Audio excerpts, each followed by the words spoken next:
Bapak Ibu, kita masuk pada minggu yang kedua pada bulan Juni ini, dan kita mendapatkan satu tema, yaitu keluarga yang peduli dan bersaksi. Ya. Keluarga yang peduli dan bersaksi. Jadi di sini ada kata keluarga, lalu ada kata peduli, dan kata bersaksi. Nah, mari kita lihat. Saya ingin mengajak Bapak Ibu membaca lebih dahulu di dalam Kisah Para Rasul 16, Kisah Para Rasul 16, ayat 25 sampai 34. Ayat 25 sampai 34. Ya, saya mulai membacanya. Tetapi kira-kira tengah malam, Paulus dan Silas berdoa dan menyanyikan puji-pujian kepada Allah, dan orang-orang hukuman lain mendengarkan mereka. Jadi di tengah malam itu, Paulus dan Silas menyanyikan pujian pada Allah, dan para orang-orang hukuman yang ada di penjara itu mendengarkan mereka. Akan tetapi terjadilah gempa bumi yang hebat, sehingga sendi-sendi di penjara itu goyah, dan seketika itu juga terbukalah semua pintu dan terlepaslah belenggu mereka semua. Ketika kepala penjara itu terjaga dari tidurnya dan melihat pintu-pintu penjara terbuka, ia menghunus pedangnya dan hendak membunuh diri karena ia menyangka bahwa orang-orang hukuman itu telah melarikan diri. Tetapi Paulus berseru dengan suara nyaring, katanya, "Jangan celakakan dirimu, sebab kami semuanya masih ada di sini." Kepala penjara itu menyuruh membawa suluh, lalu berlari masuk, dan dengan gemetar tersungkurlah ia di depan Paulus dan Silas. Ia mengantar mereka keluar sambil berkata, "Tuan-tuan, apakah yang harus aku perbuat supaya aku selamat?" Jawab mereka, Paulus dan Silas, "Percayalah kepada Tuhan Yesus Kristus, dan engkau akan selamat, engkau dan seisi rumahmu." Lalu mereka memberitakan firman Tuhan kepadanya dan kepada semua orang yang ada di rumahnya. Pada jam itu juga kepala penjara itu membawa mereka, keluarganya dan orang-orang yang ada di rumahnya, dan pada jam itu juga kepala penjara membawa mereka, maksudnya membawa Paulus dan Silas, dan membasuh bilur mereka. Seketika itu juga ia dan keluarganya memberi diri dibaptis. Lalu ia membawa mereka ke rumahnya dan menghidangkan makanan kepada mereka. Dan ia sangat bergembira bahwa ia dan seisi rumahnya, bukan hanya ia saja, ia dan seisi rumahnya telah menjadi percaya kepada Allah. Nah, Bapak Ibu, demikian pembacaan kita, dan mari kita lihat tema kita, keluarga yang peduli dan bersaksi. Nah, Bapak Ibu, ini pelayanan Paulus sudah memasuki ke Eropa. Jadi ceritanya itu Paulus pengen pelayanan ke Asia, dipimpin oleh Roh Kudus, masuk ke Eropa, masuk wilayah Makedonia, masuklah satu kota namanya Filipi. Di Filipi Paulus memberitakan Injil. Ada beberapa orang bertobat, salah satunya Lydia, seorang wanita yang menjadi bisnismen, penjual kain ungu, dan dia bertobat. Dan ternyata pertobatan orang-orang Filipi itu menimbulkan ketidaknyamanan bagi orang-orang sekitarnya, khususnya pada para juru tenung. Ya. Kalau Bapak Ibu membaca di atasnya ayat-ayat sebelumnya itu, ada tuan-tuan dari perempuan juru tenung ini yang melihat, kok sekarang banyak orang percaya Yesus dan sekarang penghasilan saya berkurang. Nah, jadi ini faktor bisnis, faktor ekonomi. Karena orang tidak lagi percaya kepada para petenung, tapi percaya pada Tuhan Yesus, mereka meninggalkan para petenung ini dan percaya pada Tuhan Yesus. Bisnisnya terganggu, penghasilannya berkurang. Lalu membuatlah huru-hara, lalu diperhadapkan Paulus dan Silas ke mahkamah agama atau orang-orang yang punya kuasa di situ diadili, lalu para penguasa dari kota Filipi ini menghajar Paulus dan Silas. Paulus Silas dihajar habis-habisan. Tubuhnya dicambuk, disiksa dengan luar biasa dan dimasukkan ke tempat yang paling dalam. Ruangan yang paling sepi, ruangan yang jarang untuk para narapidana. Paulus dan Silas diperlakukan sekasar itu, Paulus dan Silas diperlakukan setidak manusiawi seperti itu. Paulus dan Silas dianggap lebih dari para penjahat. Dan malam itu, inilah keputusan. Paulus dan Silas akan memilih, dia mau menderita dan dia akan berpikir begitu sengsaranya ya melayani Tuhan Yesus. Saya memberitakan kabar baik, responnya justru saya menderita dan sangat sengsara, sakit sekali. Bapak Ibu, kita itu baru tertusuk jarum saja kalau menjahit sakit. Kita lagi mengiris masakan, sayuran atau daging, keiris jari kita sakit, perih. Apalagi itu dengan sengaja dicambuk, disiksa. Tubuh Paulus dan Silas luar biasa. Itulah pentingnya keputusan. Keputusan akan bersungut-sungut, apa keputusan untuk memuji Tuhan. Bapak Ibu, situasi kita tidak baik-baik saja. Ekonomi Indonesia ini lagi tidak baik, karena ekonomi global juga lagi tidak baik. PHK sedang dilakukan besar-besaran dan masih akan terjadi. Banyak orang kehilangan pekerjaan, penghasilan tentunya. Mungkin penghasilan Bapak Ibu sama seperti saya juga, menurun. Kita mengalami itu. Cuma kita diperhadapkan dengan pilihan. Bapak, Ibu dan saya mau bersungut-sungut, atau Bapak, Ibu dan saya dalam situasi yang sulit ini memilih, saya memuji Tuhan. Itu keputusan.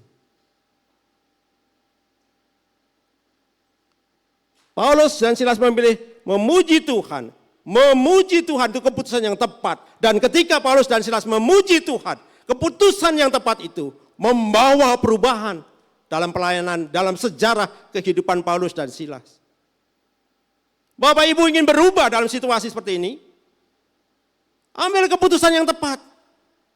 Pujilah Tuhan. Sembah Dia. Jangan bersungut-sungut.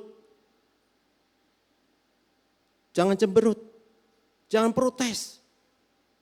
Jangan uring-uringan. Yang mengalami kesulitan itu bukan kita masing-masing. Semua orang, banyak orang mengalaminya.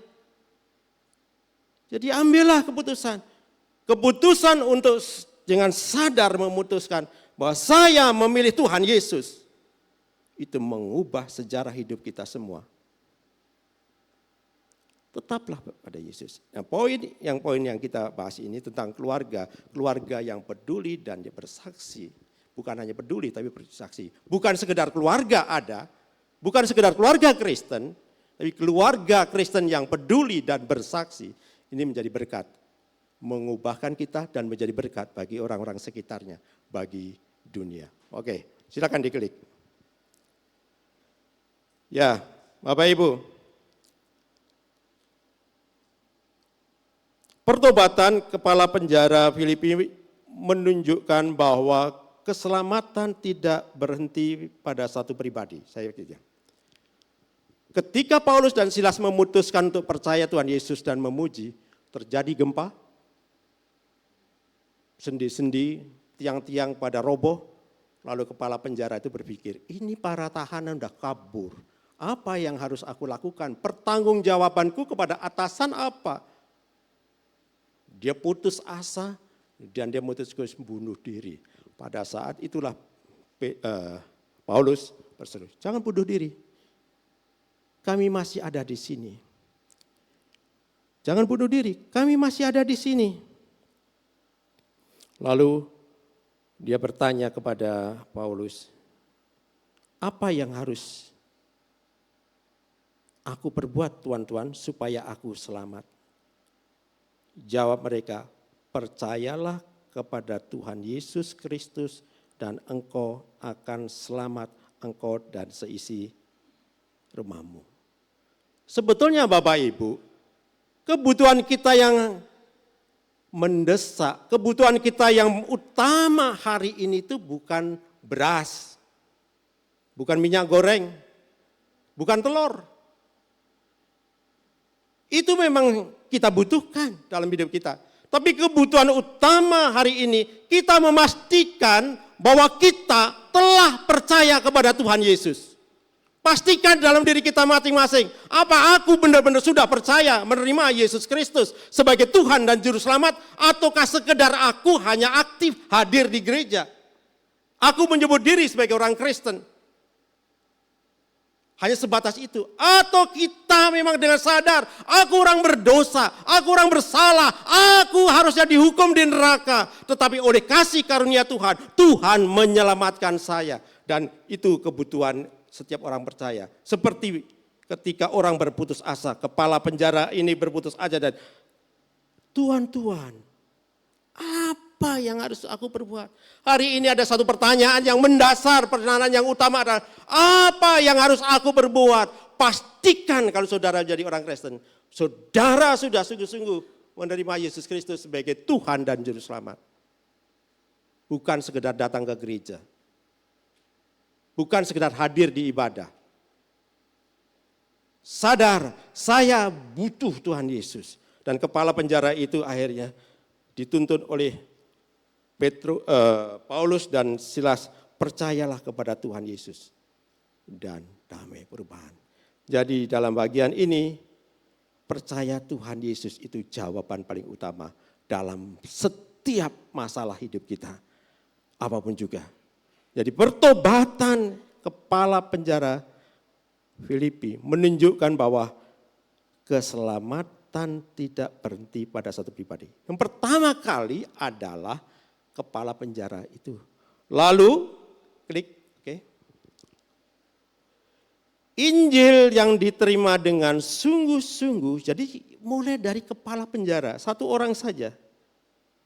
Lalu Injil yang diterima dengan sungguh-sungguh membawa dampak kepada seluruh rumah tangga dan menjadi kesaksian nyata bagi orang lain.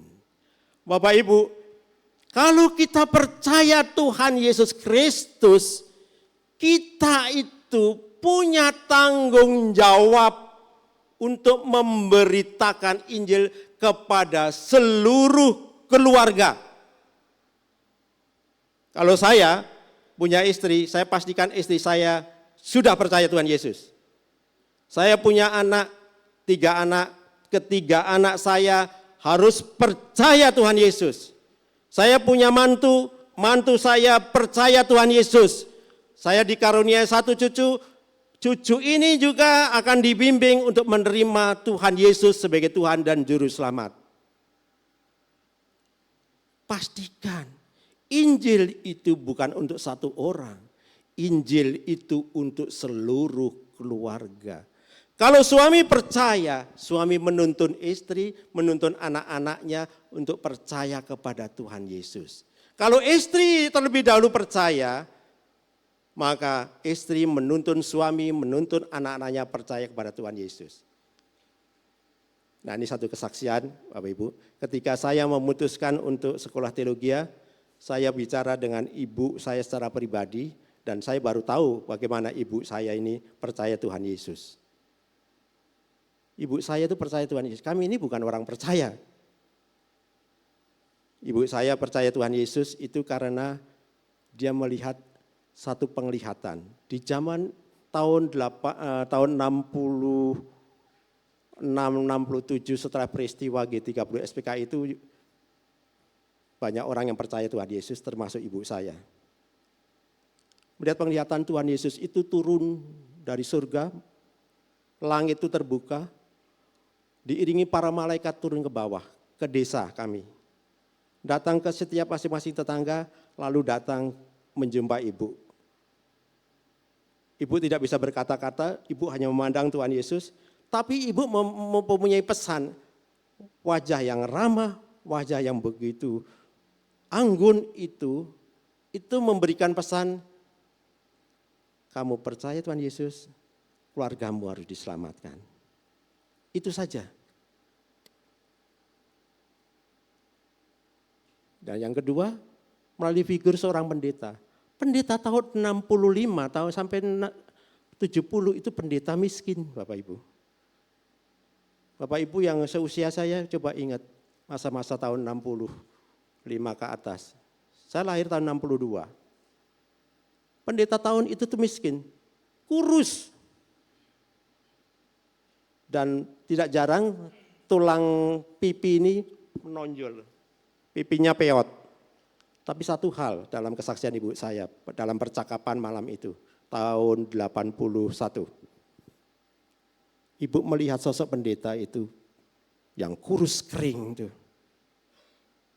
penuh wibawa, penuh dengan kuasa ilahi. Wajahnya yang kurus kering itu memancarkan kemuliaan Allah. Jadi melalui penglihatan itu dan melalui kesaksian bagaimana seorang hamba Tuhan ada wibawa ilahi dalam dirinya menuntun ibu saya percaya Yesus. Dan ibu saya menuntun kami anak-anak 6 anak percaya Tuhan Yesus. Lalu baru bapak kami percaya Tuhan Yesus. Selesai? Enggak. Ibu saya memberitakan kepada kedua adiknya. Dan sekarang mereka dan keluarga mereka sampai cucu mereka percaya Tuhan Yesus.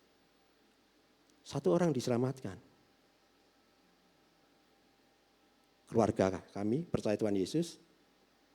Lalu adiknya ibu kami percaya Tuhan Yesus. Ponakan-ponakan kami percaya Tuhan Yesus. Walaupun masih ada juga ponakan-ponakan dan keluarga dari ibu maupun dari bapak kami yang belum juga percaya Tuhan Yesus. Nah, tapi intinya gitu. Satu orang percaya Tuhan Yesus. Injil itu bukan untuk satu orang. Untuk seluruh keluarga. Siapapun, termasuk pembantu rumah tangga. Termasuk ponakan kalau tinggal di rumah kita. Itu harus diberitakan kasih karunia Allah, yaitu Injil, keselamatan dari Tuhan Yesus. Karena ayat ini jelas, percayalah kepada Tuhan Yesus dan engkau akan selamat. Keselamatan itu hanya ada di dalam Tuhan Yesus, tidak ada di yang lain-lain. Dan pada malam itu tahun 81, pada bulan September atau Oktober, saya agak lupa. Saya tanya, mengapa ibu percaya Tuhan Yesus? Jawabannya satu, karena di dalam Tuhan Yesus ada kepastian keselamatan. Itu yang menguatkan saya, meneguhkan saya menjadi hamba Tuhan. Ya, Bapak Ibu, coba diklik. Ya, jadi apa Yang nas ini ajarkan tentang keluarga yang menjadi alat kesaksian bagi dunia. Apa yang Tuhan ajarkan tentang keluarga? Bahwa keluarga itu peduli, keluarga itu bersaksi, keluarga itu menjadi alat kesaksian bagi dunia. Bagaimana? Oke, kita masuk. Yang pertama, Injil diberitakan kepada seluruh keluarga. Tadi saya sudah menyampaikan hal ini. Injil itu diberitakan kepada seluruh keluarga. Jawab mereka, percayalah kepada Tuhan Yesus Kristus dan engkau akan selamat, engkau dan seisi rumahmu. Engkau dan seisi rumahmu. Keselamatan itu bukan satu orang saja. Jadi Bapak Ibu kalau selamat, lalu Bapak Ibu tidak menceritakan kepada pasangan Bapak Ibu, kepada suami atau istri, kepada anak-anak, atau kepada mantu, atau kepada cucu, atau kepada ponakan, kepada pembantu. Itu kita egois. Dan kita bersalah di hadapan Tuhan. Kita harus memberitakan Injil kepada mereka semua. Ya. Lalu ayat 32, lalu mereka memberitakan firman Tuhan kepadanya. Mereka berdua itu siapa? Paulus dan Silas memberitakan kepadanya siapa? Kepala penjara Filipi itu dan kepada semua orang yang ada di rumahnya. Rupanya Bapak Ibu, ketika kepala penjara Filipi itu sudah dalam keadaan putus asa mau bunuh diri, tapi Paulus mencegah. Jangan bunuh diri, kami ada di sini. Itu kesempatan untuk memberitakan Injil, sehingga kepala penjara itu, Filipi itu percaya pada Tuhan Yesus dan membawa Paulus dan Silas ke dalam keluarganya. Dan Paulus dan Silas memberitakan Injil bukan hanya kepada kepala penjara Filipi, kepada seluruh keluarga kepala penjara Filipi itu. Dan mereka menjadi percaya. Kalau Bapak Ibu bertanya, Pak, baru saya yang percaya Tuhan Yesus. Saya anak yang terkecil, Pak. Bagaimana saya bisa menyelamatkan seluruh keluarga? Itu artinya, kalau satu orang percaya, itu berarti setidaknya itu berpotensi untuk memenangkan seluruh keluarga. Minimal pengertiannya demikian. Satu orang saja percaya, siapapun, anak yang paling bungsu, anak yang paling gede, mungkin istri, mungkin suami, mungkin anak yang nomor 3, siapa saja, itu berarti keluarga itu memiliki potensi untuk percaya pada Tuhan Yesus. Melalui orang itu, melalui anak itu. Supaya apa? Anak itu memberitakan Injil bahwa jawaban dari setiap masalah dimulai percaya menerima Yesus Kristus sebagai Tuhan dan Juru Selamat. Sehingga keluarga itu diubahkan. Oke. Ya, silakan diklik. Ya.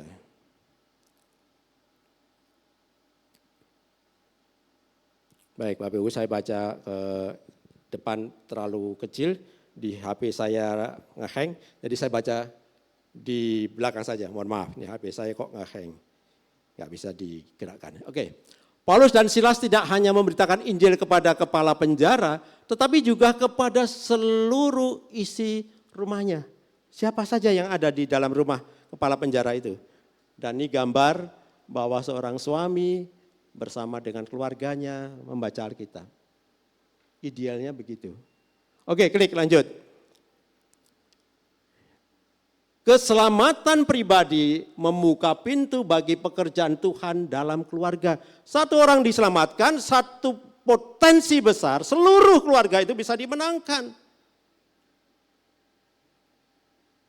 Jadi bukan hanya untuk satu orang saja. Paulus dan Silas memberitakan Injil kepada seluruh keluarga. Bapak Ibu, kalau Bapak Ibu melihat rencana keselamatan Allah dari awal, dari Adam dan Hawa, Allah itu memakai rencana keselamatannya lewat keluarga. Bukan hanya Adam seorang. Adam dipasangkan dengan Hawa. Setelah itu siapa? Lalu manusia bertambah, saya singkat, Abraham. Bukan Abraham saja yang dipakai Tuhan, tapi juga Sarah, istrinya, dipakai. Siapa lagi? Saya singkat aja. Yakub. Yakub juga dengan kedua istrinya, Rahel dan Lea. Dipakai oleh Tuhan menurunkan 12 suku Israel dan satu anak perempuan, Dina namanya. Keluarga. Jadi Bapak Ibu, memang Tuhan itu dari rencana semula dari Taman Eden sampai nanti untuk mewujudkan rencana keselamatannya itu memakai keluarga untuk keselamatannya. Itu gak heran kalau kepala penjara Filipi juga keselamatan itu untuk keluarga. Jadi keselamatan pribadi membuka pintu bagi pekerjaan Tuhan dalam keluarga. Oke, klik lagi. Injil itu perlu didengar, diberitakan, didengar. Lalu dipahami, dimengerti, bukan hanya dengar. Asal dengar, bukan. Dengar dengan sungguh-sungguh, dengar dengan perhatian. Supaya apa? Supaya mengerti Injil. Kenapa banyak orang tidak mengerti Injil? Karena dengar asal-asalan. Dengar tidak konsentrasi, dengar pikirannya kemana-mana. Dengar dengan sungguh-sungguh, dengar dengan kerinduan. Supaya mengerti, supaya dengan mengerti apa? Oh, saya memahami isi Injil. Lalu diterima oleh setiap anggota keluarga. Setiap anggota keluarga memiliki kesempatan untuk mengerti Injil itu apa. Sehingga Injil itu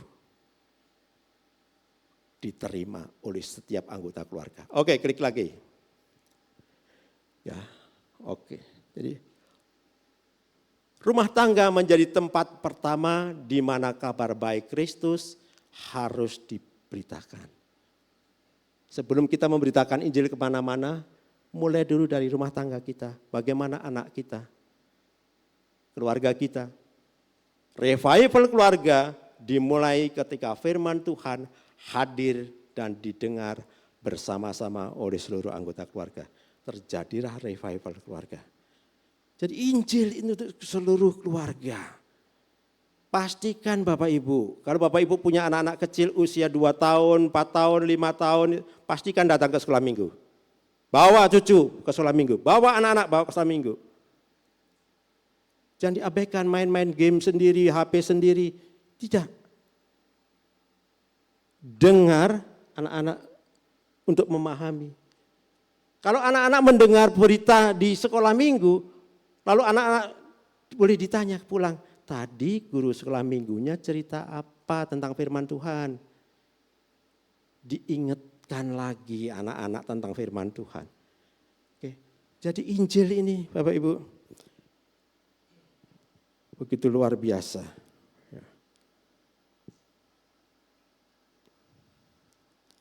Untuk seluruh keluarga. Karena rencana Allah itu untuk menyelamatkan seluruh keluarga, bukan satu orang saja. Oke, klik. Oke. Nah, itu satu keluarga. Ya. Jadi luar biasa yakin ini. Oke. Kalau yang pertama, Injil diberitakan kepada seluruh keluarga.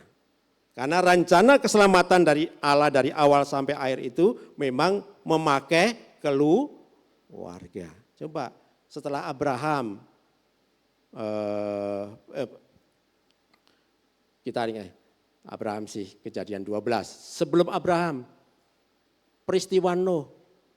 Nuh itu yang selamat bukan Nuh doang. Nuh itu yang selamat bertanggung jawab juga istrinya. Orang lain diberitakan selama bertahun-tahun tidak percaya. Tetapi istri Nuh percaya. Ketiga anaknya percaya. Ketiga mantunya percaya. Sehingga berapa orang yang selamat? 8 orang selamat. Allah menyelamatkan keluarga. Bukan Nuh tok, bukan. Seluruh keluarga pastikan anak-anak kita percaya pada Tuhan Yesus. Oke. Itu yang pertama. Injil diberitakan kepada seluruh keluarga. Oke. Nah, Bapak Ibu, kayaknya ini ada loncat. Jadi ini PowerPoint yang bukan saya kasih terakhir. Baik, izinkan sebelum masuk kepada poin yang kedua, saya menyampaikan. Saya pernah mendapatkan satu data dalam PI misi, dan data itu rupanya hampir sama dengan data yang baru saya temukan. Data itu dari Barna Group.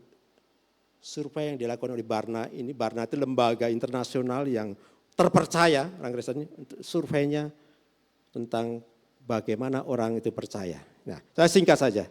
Jadi ini rupanya PowerPoint masih yang lama, bukan PowerPoint yang saya kasih, saya perbaiki. Ya, oke. Jadi buktinya tidak ada data yang baru saya.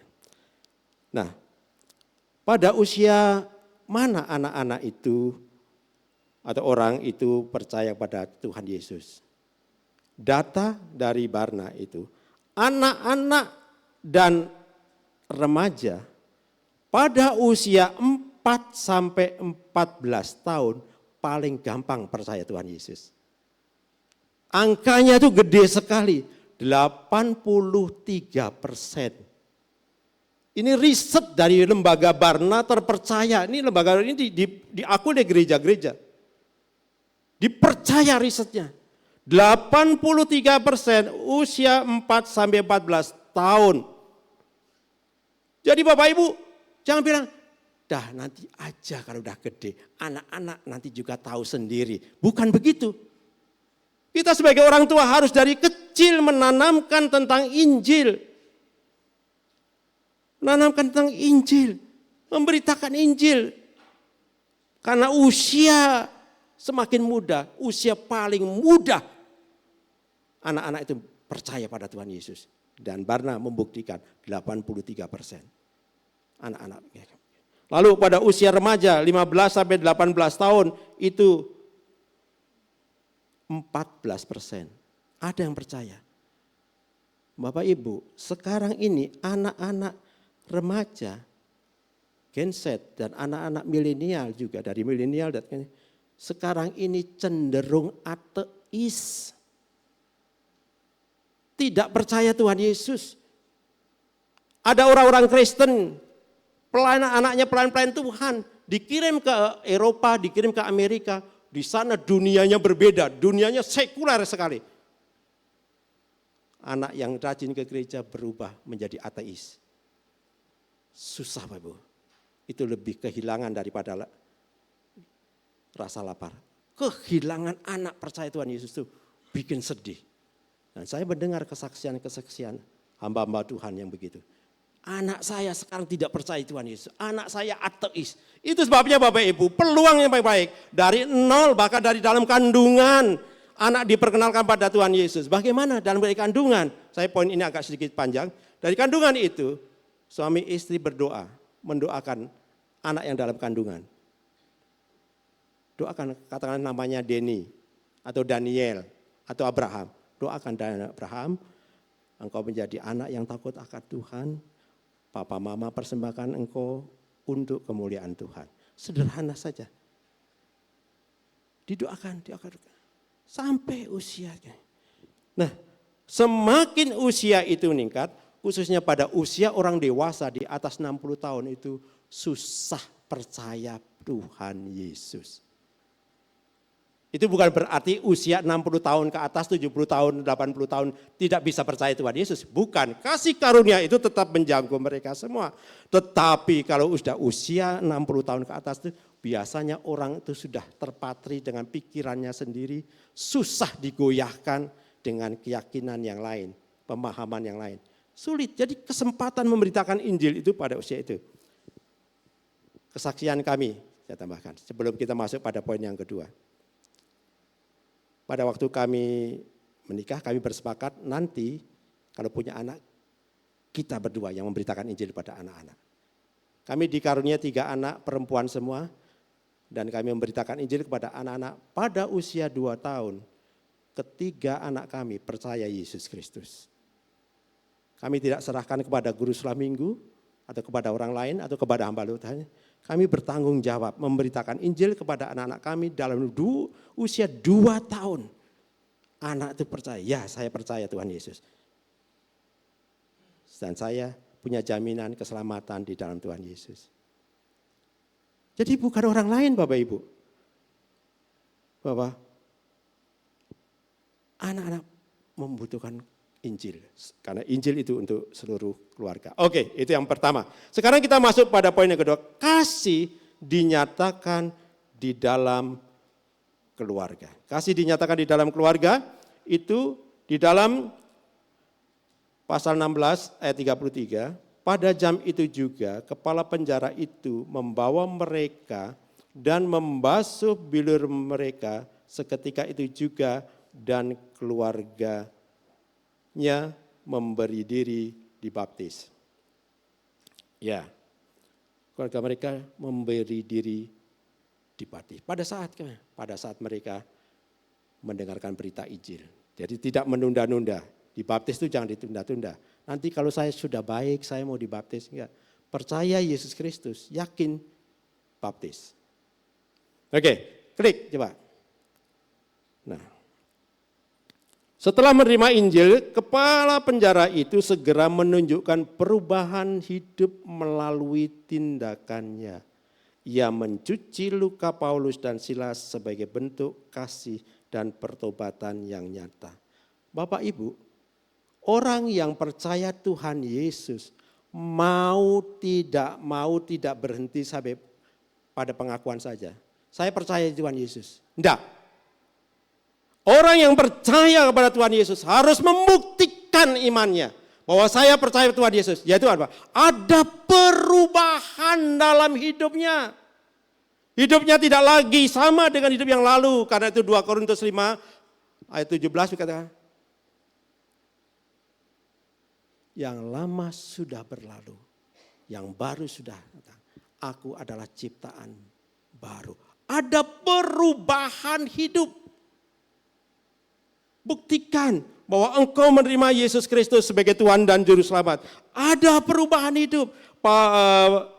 Kepala penjara ini menerima Yesus Kristus sebagai Tuhan dan Juru Selamat.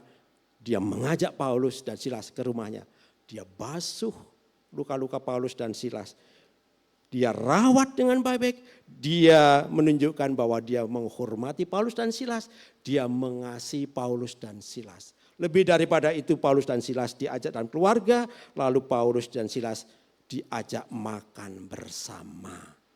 Jadi Bapak Ibu dalam teologi Kristen makan bersama itu penting. Dalam keluarga ataupun dalam persekutuan satu wadah gereja. Itu untuk menyatakan kasih bahwa memang hidupku berubah.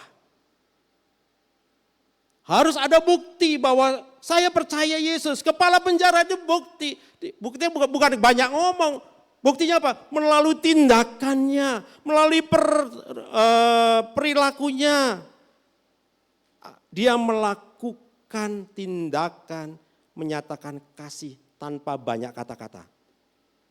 Yaitu membasuh luka, merawat luka Paulus dan Silas, dan mengajak ke rumah dan memberi makan. Bapak Ibu, kalau Bapak Ibu coba cek kita masing-masing. Kalau Bapak Ibu mengizinkan orang masuk ke ruang tamu, bahkan masuk ke ruang keluarga, itu menunjukkan sikap kepala rumah tangga atau yang punya rumah itu menunjukkan bahwa dia menerima orang yang datang ke rumahnya itu sebagai keluarga.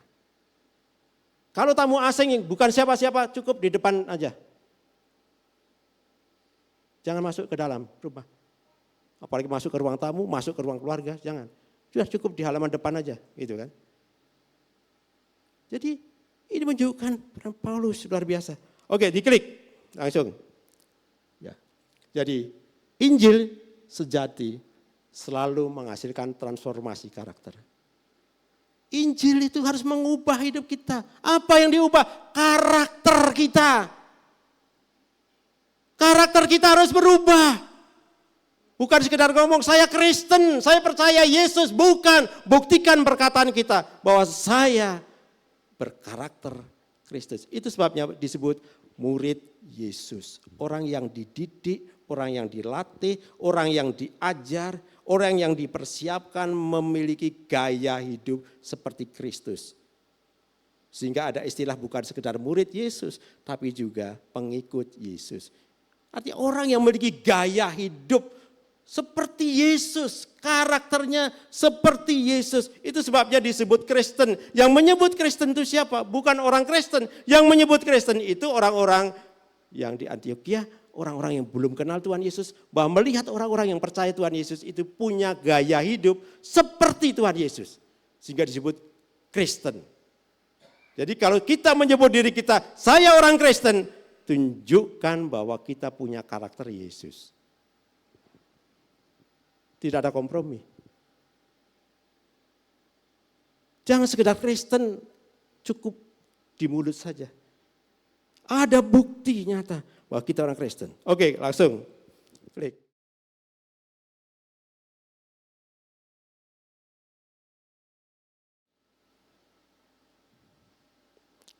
Kesaksian keluarga Kristen bukan hanya lewat kata-kata, tetapi melalui tindakan kasih, kepedulian, dan pengorbanan. Itu yang dilakukan oleh kepala penjara itu. Ada kasih, ada kepedulian, dan ada pengorbanan. Hari ini Bapak Ibu, ini kesempatan untuk memberitakan Injil. Saya heran kalau orang berkata, Pak susah memberitakan Injil. Yang benar. Justru di zaman orang susah saya mudah memberitakan Injil. Kenapa? Saya sering ketemu dengan orang-orang, karena saya sering di warga, paling dekat itu warga RT, ngobrol dengan warga RT. Saya ketemu dengan banyak orang dalam komunitas-komunitas. Orang memang susah, zaman memang susah. Ya memang lagi susah, tapi kesempatan memberitakan Injil. Bagi saya hari-hari ini, itu mudah memberitakan Injil. Kepada siapa? Kepada orang yang tidak percaya. Saya pakai ini, orang sakit, orang susah saya pakai ini. Boleh Bapak Ibu tiru kalau bersedia. Bapak, Ibu atau saudara terserah, cici, koko atau siapa juga ya. Percaya Allah itu Allah yang Maha Kuasa. Ini pernah saya sampaikan ya dalam ibadah. Jawabnya gimana? Percaya. Kalau lagi sakit ini. Kalau Bapak Ibu percaya Allah itu Allah Hu Akbar, Allah yang Maha Kuasa. Percaya enggak melakukan segala perkara? Jawabnya dengan mudah mereka berkata, percaya. Sekarang pertanyaan yang masuk kepada pribadi. Kalau Allah itu Allahu Akbar, Allah yang Maha Kuasa, Allah yang sanggup melakukan segala perkara. Allah yang Bapak Ibu percayai itu bisa enggak menyembuhkan penyakit Bapak Ibu? Mikir. Tak tunggu jawabannya. Muter-muter dia. Mikir. Jawabnya gimana? Pak, saya belum pernah ditanya kayak Pak Heru gini nih. Belum pernah. Percaya. Kalau sekarang Bapak Ibu bukan sakit, tapi Bapak Ibu sedang menghadapi persoalan ekonomi. Goncangan-goncangan ekonomi dirasakan oleh kita semua. Masih mempercayakan bahwa Allah kita di dalam Tuhan Yesus adalah Allah yang Maha Kuasa? Kita harus percaya. Allah yang Maha Kuasa. Allah pegang kendali. Ekonomi lagi sulit, ya. Tetapi Allah pegang kendali dan Allah memberikan janji, aku memelihara hidupmu. Kita sudah melewati berbagai krisis. Masa krisis sekarang saja Tuhan tidak menolong? Kalau itu krisis. Dan kalau itu yang dibutuhkan adalah kasih. Masa Allah tidak memampukan kita untuk mengubah karakter kita, untuk menyatakan kepedulian kita, untuk menyatakan kasih kita, untuk menyatakan pengorbanan kita. Hari-hari ini kesempatan kita memberitakan Injil. Kalau saya kepada sesama guru, ya sentingan masuk ke ruang guru. Pak Heru selamat siang. Iya, dengar-dengar ngomong susah ya gini-gini. Saya tanya, saya beritakan Injil. Saya tahu ini sedang krisis dunia. Tapi saya percaya, Allah yang saya percaya, Tuhan Yesus Kristus, enggak pernah ragu saya bicara. Tuhan Yesus Kristus itu Allah saya. Kalau Allah saudara siapa? Silakan. Tapi kalau Tuhan, Allah saya Tuhan Yesus Kristus, dia pegang kendali atas hidup kita. Kesempatan untuk memberitakan Injil kepada siapa? Kepada guru, kepada karyawan, kepada anak-anak, kepada siapa saja dijumpai. Ya. Dari kesaksian kita, bukan dari kata-kata. Oke, lanjut. Supaya tidak berlama-lama. Nah ini Bapak. Kamu adalah surat pujian yang tertulis dalam hati kami. Dan yang dikenal dan yang dapat dibaca oleh semua orang. Orang lihat itu kita Kristen, tahu kalau saya di tempat tinggal saya di Taman Kalijaga, orang menyebut Pak Heru langsung pendeta ya, gitu. Kalau orang datang langsung nyari Pak Heru langsung tanya Pak pendeta ya, ya.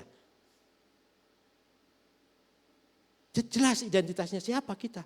Lalu pendeta yang kayak apa? Pendeta galak atau pendeta baik hati? Kan itu masalahnya. Puji Tuhan, nama saya masih baik di RT saya. Orang percaya kalau Pak Heru baik. Gitu ya. Saya itu kalau bicara di depan rapat RT, RW, bicara tuh RT-nya diem, RW-nya diem, saya bicara. Dan mereka dengar. Ya kayak bicara saya begini nih Bapak Ibu. Ya, tapi mereka percaya. Menyaksikan kasih Tuhan Yesus. Oke, jadi dunia ini Bapak Ibu.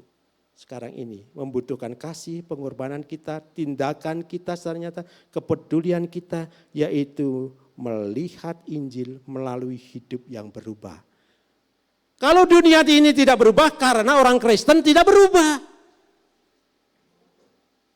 Kalau orang Kristen berubah berarti berpotensi mengubahkan dunia. Melalui siapa? Melalui keluarga. Allah memakai keluarga untuk mengubah dunia, mengubah orang-orang yang di sekitarnya. Minimal Bapak Ibu, tetangga kanan, kiri, depan, belakang, di wilayah RT kita, di RW kita setidaknya tahu bahwa kita bukan orang yang tukang membuat masalah. Kita hadir membawa damai sejahtera. Dikenal minimal itu. Mereka percaya, oh iya dia orang Kristen. Ya sudah kita sikap baik, karena orangnya baik, orangnya Kristen tuh. Gitu. Minimal tuh Bapak Ibu, sebelum kita sampai pada Injil, pemberitaan Injil yang selanjutnya. Oke. Ini yang kedua Bapak Ibu, ada perubahan hidup.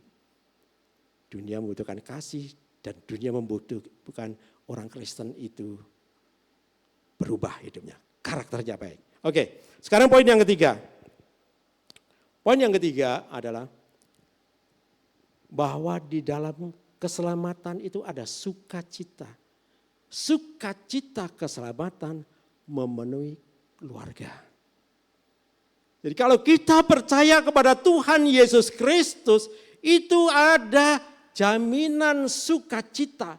Ada jaminan kegembiraan untuk seluruh keluarga. Termasuk di masa-masa yang sulit yang sedang kita hadapi itu tetap ada sukacita. Ada damai sejahtera dalam keluarga. Walaupun dalam keluarga kita masing-masing keluarga yang tidak sempurna. Kadang clash lah, ada macam-macam, tetapi tetap ada damai sejahtera, ada sukacita, ada kekompakan sebagai satu keluarga. Kadang-kadang stres, suami stres, ngomongnya rada-rada keras sama istri, istri juga nggak nyambung, kadang-kadang suami emosi, macam-macam ya anak, macam-macam bisa terjadi. Keluarga kita nggak sempurna, kita sedang bertumbuh, tetapi ada sukacita, ada damai sejahtera, ada kebahagiaan, ada kesatuan dalam keluarga. Karena Allah memberikan janji, ada sukacita bagi keluarga yang menerima Yesus Kristus sebagai Tuhan dan keluarga, sebagai Tuhan dan Juru Selamatnya. Ada sukacita. Di mana ayatnya? Yaitu lalu ia membawa mereka ke rumahnya dan menghidangkan makanan kepada mereka dan ia sangat bergembira bahwa ia dan seisi rumahnya, bukan ia tapi dan seisi rumahnya. Apa? Ada gembira karena telah menjadi percaya kepada Allah. Ada sukacita. Demikian juga ketika kita lagi bergumul, berbagai hal dalam hidup ini, tetap ada sukacita. ada kegembiraan, ada damai sejahtera. Oke, langsung klik. Setelah percaya kepada Tuhan, seluruh keluarganya bersuka cita. Keselamatan membawa suasana baru dalam rumah tangga itu. Ada damai, ada pengharapan, dan sukacita sejati. Injil bukan hanya mengubah status rohani, tetapi juga atmosfer kehidupan dalam keluarga. Jadi atmosfer dalam keluarga itu diubah. Kalau dulu itu rasanya sesak, menekan, berat itu ya keluarga. Diubahkan atmosfernya. Ada damai sejahtera. Masing-masing keluarga berpotensi bersukacita, bergembira, ada kekompakan, ada kesatuan dalam keluarga. Ya. Injil, ya diklik lanjut. Bukan hanya mengubah, udah ya. Oke, saya baca yang selanjutnya. Rumah yang dipenuhi Kristus akan memancarkan kesaksian kepada lingkungan sekitar. Ingat, kita itu surat-suratan hidup. Ya. Keluarga yang mengalami kasih karunia Tuhan dapat menjadi alat penginjilan yang hidup. Jadi Bapak Ibu, kita itu bukan sekedar hidup tok. Tuhan tuh ingin memakai kita dan seluruh keluarga kita untuk memberitakan Injil. Untuk memberi kesaksian bahwa Yesus itu berkuasa. Yesus itu hidup. Yesus itu memberikan janji kebahagiaan bagi setiap keluarga. Jawaban dari setiap masalah itu ada satu di dalam Tuhan Yesus. Bukan di mana-mana. Hanya satu di dalam Tuhan Yesus. Apa? Sakit penyakit di dalam Tuhan Yesus. Masalah ekonomi di dalam Tuhan Yesus. Karir yang terhambat ada jawabannya dalam Tuhan Yesus. Masalah apapun jawabannya ada di dalam Tuhan Yesus. Sukacita itu ada dalam Tuhan Yesus. Masalahnya sejauh mana kita punya kerinduan untuk mengasihi Tuhan Yesus. Sejauh mana kita merindukan pengen mengenal Tuhan Yesus sebagai Tuhan dan Juru Selamat sih. Kalau setiap kita memiliki kerinduan untuk mengenal Yesus. Siapa Tuhan Yesus itu? Juru Selamat yang seperti apa? Dia memberikan damai sejahtera seperti apa? Saya pengen mengenal Tuhan Yesus. Dalam satu persekutuan pribadi, masing-masing kita memiliki persekutuan pribadi. Orang Kristen itu percaya Tuhan Yesus, punya potensi yang luar biasa, tapi diabaikan. Apa yang diabaikan orang Kristen? Tidak mau membangun persekutuan pribadi dengan Tuhan Yesus. Itu rugi besar. Itu sebabnya kekristenan kita bukan teori. Kekristenan kita adalah hubungan. Hubungan dengan Tuhan Yesus. Iman kita kuat ditentukan sejauh mana kita membangun hubungan kita dengan Tuhan Yesus. Sehingga berdampak bagi keluarga dan keluarga berdampak bagi lingkungannya. Bapak Ibu, inilah keluarga yang dipulihkan. Dari keluarga yang tidak percaya Tuhan Yesus kepada Tuhan Yesus, menjadi keluarga yang peduli dan keluarga yang bersaksi. Mari Bapak Ibu, kita pahami firman Tuhan ini. Seperti tadi ada dipahami, dimengerti, lalu mari kita sama-sama kita lakukan dalam keluarga kita. Sehingga kita benar-benar menjadi keluarga yang peduli dan bersaksi secara efektif. Tuhan Yesus memberkati.